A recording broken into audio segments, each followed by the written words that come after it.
संघर्षाची लढाई संघर्षाची लढाई की सर्वप्रथम आपल्या न्यूज चॅनलचे आभार व्यक्त करतो की आपण काही चुकीच्या गोष्टीची जी तुम्हाला आज काही दिवसापूर्वी माहिती मिळाली त्या माहितीचं खंडन करण्यासाठी तुम्ही इथं आले. आम्हाला सगळ्यांना इथे बोलवलं आणि तुम्ही प्रश्न जो विचारलाय त्या प्रश्नाचं उत्तर देताना मी एवढंच सांगेन की आमचा कोणाला विरोध नाही. आम्ही जे लोक सत्य परिस्थितीची जाणीव ठेवून ज्या लोकांनी आपल्या गृहप्रकल्पाला साथ दिली आणि ज्यांनी आम्हाला मार्गदर्शन केलं असे राहुल भाऊ भोसले असतील, डॉक्टर वैशालीताई घोडेकर असतील, यांनी सुरुवातीला 2017 मध्ये आम्ही जेव्हा पुनर्वसन करण्याचा विचार मांडला त्यांच्यासमोर तेव्हा त्यांनी आम्हाला काही अडचणी येतील पुढे भविष्यामध्ये असं आम्हाला सांगितलं होतं, कळवलं होतं. आजूबाजूच्या सोसायट्यांनी आम्हाला खूप विरोध केला होता. तरीही एवढ्या संघर्षातून आम्ही आज शेवटी आमच्या घराचं स्वप्न पूर्ण केले. आज आम्ही यशस्वी ठरलेलो आहोत. त्याबद्दल खरं तर आम्हाला एवढा आनंद आहे की आम्ही यशस्वी ठरल्यामुळे त्यामुळे जे शिल्लक लोक राहिलेले जे खोटं आव्हान आणतायत की आमच्यावर अन्याय झालाय किंवा आम्हाला त्रास होतोय, बिल्डर त्रास देतोय किंवा जे काय त्या अडचणी मांडतात त्या सरासर पूर्णपणे ते खोट्या आहेत. त्या सगळ्या त्यांच्या प्रश्नांची मी आता इथंच खंडन करतो. खरं तुम्ही सांगतायत तर ज्या झोपडपट्टीमध्ये राहणारे लोक ते काही विरोध करत असताना नेमकं त्यांचा विरोध कशाला? इथं इमारतमध्ये राहायला येण्यासाठी विरोध आहे का त्यांना जे पाहिजे होतं तसं घर मिळालं नाही कशासाठी? मुळामध्ये त्यांचं जे मत आहे की आम्ही त्यांना विरोधक म्हणतो, ते विरोधक नाही, ते आमच्या घरातलेच आहेत, जवळचेच आहेत.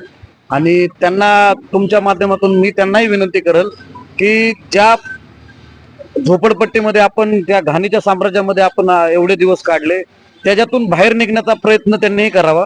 आणि आपल्या जे सुंदर असं घर मिळालंय, जे 10 बाय 10चं घर होतं त्या 10 बाय 10च्या घरातून इथं 300 स्क्वेअर फूटचं घर आज आम्हाला विकासकाने दिलेलं आहे.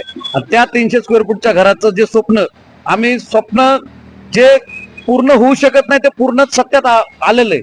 ते सत्यात जे स्वप्न आलेलं आहे ते जे पूर्ण झालेलं आहे त्या प्रत्येकाला ज्यांना घरं मिळालेले त्यांनी आपापले अग्रीमेंट करून इथं यावं राहायला. यशवंत नगर मधील उर्वरित नागरिकांनी असा आरोप केला आहे की अविनाश चौधरी यांनी व्हॉट्सअपवर ग्रुपवर 2.5 लाख रुपयाची मागणी केली. तो काय प्रकार आहे? तो प्रकार असा आहे की ज्या झोपडीधारकांकडे फोटो पास आहे त्या झोपडीधारकाच्या फोटो पासवर मोफत घर, जे शासनाचा जो नियम आहे नियमानुसार मोफत घर मिळालेलं आहे.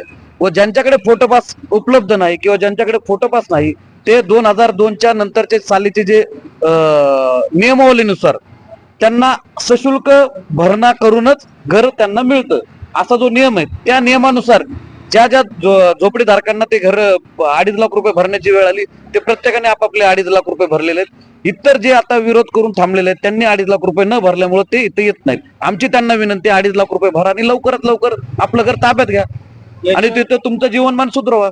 यशवंत नगर झोपडपट्टीमध्ये तिथं दुकाने फक्त 3-4 दुकाने होती. या सोसायटीमध्ये एवढे रेट टाकले, हा काय प्रकार आहे? यशवंत नगर मध्ये एकच फक्त गिरणी होती, पिठाची गिरणी. ते शहाजी जगदाळे म्हणून त्यांची होती. ती गिरणी त्यांना इथे मिळालेली आहे. आणि उर्वरित जी दुकानं आहेत ती आमच्या सोसायटीकडे आमच्या मेंटेनन्सच्या दृष्टिकोनातून भविष्यामध्ये सोसायटीचा मेंटेनन्स कसा चालावा त्या दृष्टिकोनातून विकासकाकडून आम्ही ह्या दुकानांची मागणी करून घेतली होती आणि ती मागणी त्यांनी पूर्ण केली. आम्हाला आता पूर्ण टोटल 93 दुकानं त्यांनी दिलेली. ती भाडे तत्वावर आम्ही देऊन त्याच्यातून जो काही पैसा येईल त्या पैशातून आम्ही हे सोसायटीचा मेंटेनन्स करणार आहोत. व आमच्या सोसायटीतल्या नागरिकांनी एक मत व्यक्त केलंय की जरी ते भाडं जरी आलं तरी आमचा एक सहभाग म्हणून आम्ही दर महिन्याला 200-500 काही रुपये असे आमच्यात अजून ठरवलेलं नाही असे आम्ही मेंटेनन्स आम्ही जमा करणार आहोत. त्याचं कारण असं आहे की आम्हाला ज्या झोपडपट्टीमध्ये ज्या अडचणी आल्या त्या आम्हाला अडचणी भविष्यात कधीच नको आहेत, त्यातून आम्हाला मुक्ती हवी. त्यासाठी आम्ही सगळ्यांनी तो केलेला निश्चय. पुनर्वसन बिल्डिंग मध्ये अविनाश चौधरी हा चेअरमॅन हा बिल्डरचा आहे, जेणेकरून बिल्डरनी ठेवलेला आहे. नागरिकांमधून त्याची निवड झाली नाही. माझं त्यांना आव्हान आहे की आपण इथं यावं, राहायला यावं, निवडणूक लावावी, विजयी व्हावं आणि स्वतः चेअरमन व्हावं. ह्याच्या व्यतिरिक्त मी त्यांना उत्तर देणार नाही. ज्या झोपडपट्टी झोपडपट्टी मधल्या काही नागरिकांनी SRA कार्यालयावरती तुमच्या झोपडपट्टीमध्ये बिल्डरांनी फसवणूक केल्या संदर्भामध्ये तक्रार दाखल केलेली आहे. नेमकं तक्रारीचं कारण काय आहे आणि फसवणूक कशा पद्धतीची झोपडपट्टी धारकांची झालेली आहे? मी मुळामध्ये तुमचं प्रथम खंडन करेल की जो काय मोर्चा गेलेला आहे ते मुळात ते झोपडीधारक नाहीत. झोपडीधारक तुमच्या समोर आहेत. त्या झोपडीधारकांना मी स्वतः त्या सगळ्यांना विनंती करतो, जे झोपडीधारक तिथं राहिलेले आहेत, शिल्लक राहिलेले आहेत, त्या शिल्लक राहिलेल्या झोपडीधारकांनी आपली शासकीय जे काही नियमावली असेल त्याची पूर्तता करून इथं राहायला यावं. आणि जे उर्वरित जे तुम्ही म्हणताय की मोर्चा काढला किंवा काय काढला, प्रत्येकाला आता हे घर पाहून ना जास्तची अपेक्षा झालेली आहे. जास्तीची अपेक्षा वाढल्यामुळं ते आता माझ्या मुलाला दे, माझ्या मुलीला दे, माझ्या चुलतीला दे, ह्या सगळ्या गोष्टीची मागणी होत असते. आणि ती मागणी विकसकांनी सांगितलं आम्ही पूर्ण करू शकत नाही. मी सामाजिक कार्यकर्ता असल्यामुळं सगळ्यांनी माझ्याकडेही मागणी ठेवली होती की आमचं एखादं घराचं बघ काय होतंय का. मी त्यांना सांगितलं की होत नाही. जेव्हा मी होत नाही सांगतोय आणि तिथला जो काही कथित नेता आहे, तो कथित नेता जर म्हणत असेल की मी तुमचं करून देतो, त्यामुळे त्याच्या पाठीशी ते उभं राहिलेले लोक आहेत. त्यांना हे कळत नाही काही गोष्टीची SRA विभाग पूर्णपणे पडताळणी केल्याशिवाय घरं देत नाही. आम्ही आज 2017ला चालू केलेला प्रोजेक्ट आज आम्हाला घर मिळालेले आहेत. एवढ्या वर्षाचा संघर्ष आहे. याच्यामध्ये पात्र अपात्रच्या ज्या काही घडामोडी झाल्या, त्या पात्र अपात्रामध्ये जे काही आमची लोक अपात्र ठरली होती त्यांना पात्र करण्यासाठी त्यांच्या कागदोपत्री काही कोणाची कमतरता असेल त्याची पूर्णपणे मी पाठपुरावा मी करत होतो. त्यांना पूर्णपणे घराचा ताबा मिळावा ह्यासाठी पूर्णपणे प्रयत्न मी केलेला आहे. त्या गोष्टी झाल्यानंतर सुद्धा त्या जे लोक आता बाहेरचे आहेत, आता तुम्ही मागाशी बाईट घेतल्याप्रमाणे तुम्हाला समजलं असेल की ज्यांनी 1995ला असेल, 2000 साली असेल झोपडी विकली, ज्यांनी झोपडी विकून ते बंगले बांधलेत दुसरीकडे बाहेर जाऊन, त्या लोकांना आता वाटतंय की इथं फुकटचं घर आहे, मिळलं तर मिळलं, 2.5 लाखात घर मिळतंय अशी जी त्यांना अपेक्षा आहे. 2.5 लाखात मुळात ते घर नाही. हे जेवढं काय खोटेपणाचं आव्हान आणतात त्याला मी पूर्णपणे त्याचं खंडन करतोय. ते काय माझे विरोधक नाहीत.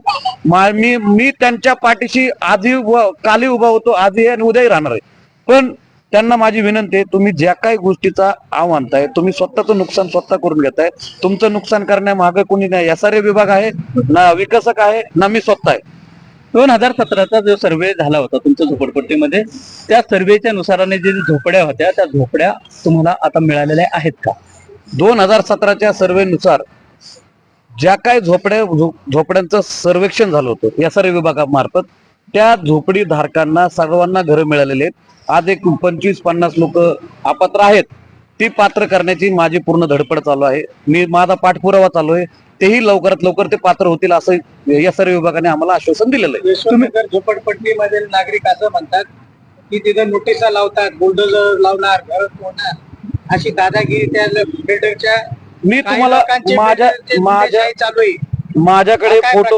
माझ्याकडे फोटो आहेत. त्या नोटिसा मी त्या SRA विभागातील अधिकाऱ्यांनी लावलेल्या आहेत. मी लावलेलं नाही.